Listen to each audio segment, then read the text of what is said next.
잠을 못 자고 코로 숨을 못 쉬면 정신적으로 그리고 정서적으로 불안정할 수가 있거든요. 그리고 그 뇌 발달도 저해되고요. 이런 것들에 의해서 더 긍정적인 영향을 미치려면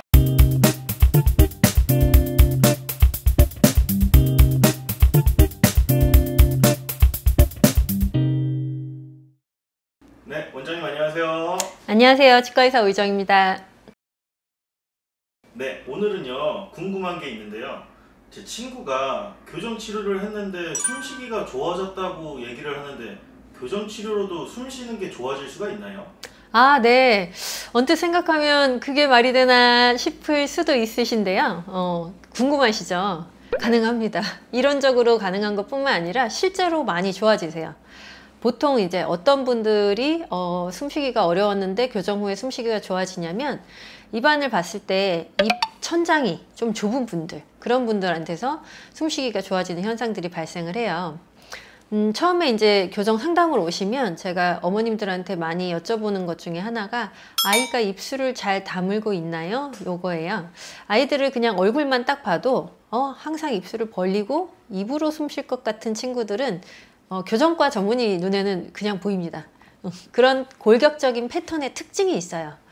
입을 벌리고 코로 숨을 안 쉬고 입으로 숨 쉬고 친구들 많이 있잖아요. 네. 특히 TV 보거나 이렇게 좀 멍하게 있을 때 그런 친구들의 가장 공통적인 특징은 입천장이 좁아져 있다는 거예요.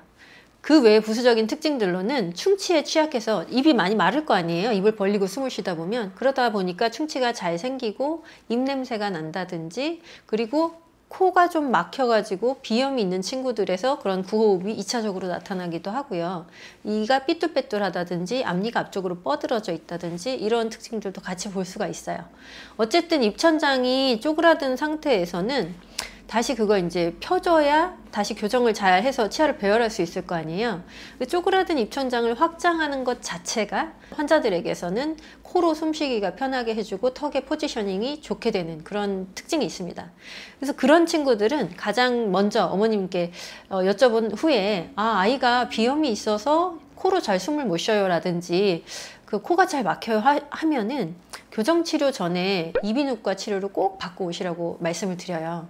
이비인후과 치료가 되지 않은 상태에서 코가 막혀 있는데 아이 보고 입술을 다물고 코로 숨 쉬라고 말할 수는 없잖아요. 그래서 구조적인 문제가 있다면 그걸 먼저 개선을 해주는 게 첫 번째입니다.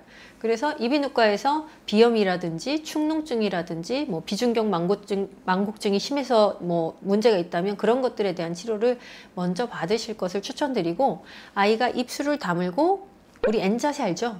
턱에 중요한 그 N자세, 혀는 입천장에 있고 입술은 다물고 코로 숨 쉬는 그 자세를 잘 해주시면 턱에도 좋지만 교정치료에도 매우 좋아요. 그래서 그 코로 숨 쉬는 자세가 됐을 때 비로소 이제 입술을 다물고 입천장을 확장하는 이제 교정치료를 하게 되는데요.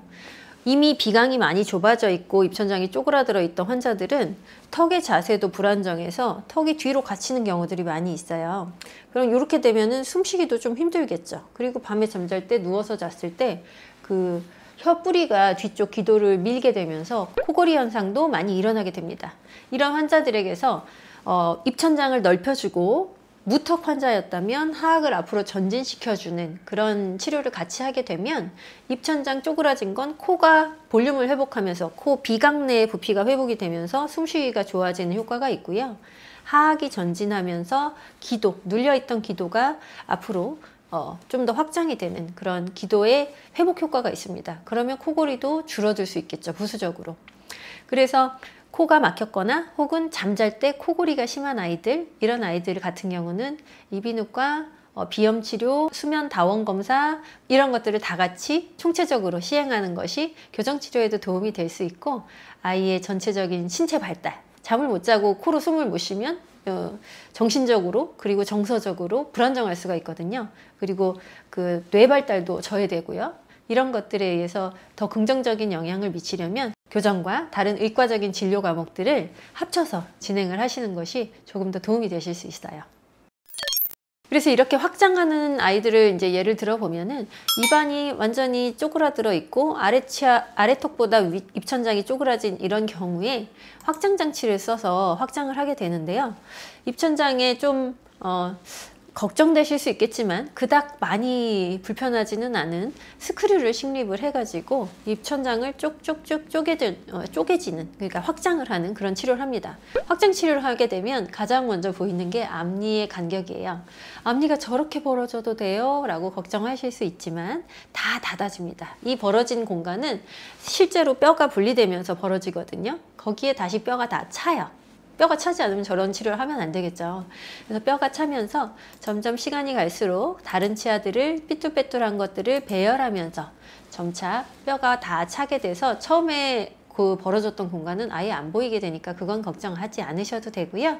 그 벌어진 뼈에 확장된 공간만큼 코는 숨쉬기가 편해지게 됩니다. 그렇게 교정치료로 상악을 확장한 환자들에게서 코로 숨쉬기가 좋아졌다는 건 당연히 있을 수 있는 일이고요. 그리고 코골이가 심했던 무턱 환자들에게서 코골이가 개선되었다고 하는 점은요. 이렇게 아래턱이 뒤로 가 있을 때 기도가 눌려가지고 잠잘 때 누워있을 때 코를 많이 고는 그런 상황에서 아래턱을 전진시켜주는 장치들을 써서 포지션을 잘 잡아주게 되면 눌려있던 기도가 앞쪽으로 벌어지면서 확장이 되면서 코골이 기능이 개선되는 그런 부수적인 효과도 있겠습니다. 물론 코골이는 교합에만 관련된 것은 아니고 약간 좀 비만이 있는 아동에게서 좀 더 관찰이 될 수 있어요. 그래서 체중에 적절한 그런 조절 이런 것도 필요하겠죠. 그리고 평소에 있을 때 666 운동이라고 하는 것을 혀를 입천장에 붙인 상태에서 같이 해주는 거라든지 혀뿌리를 입천장에 올리고 침 삼키는 연습이라든지 평소에 그런 기능적인 훈련을 하는 것도 도움이 되실 수 있겠습니다. 네, 원장님 오늘 말씀도 감사합니다. 감사합니다.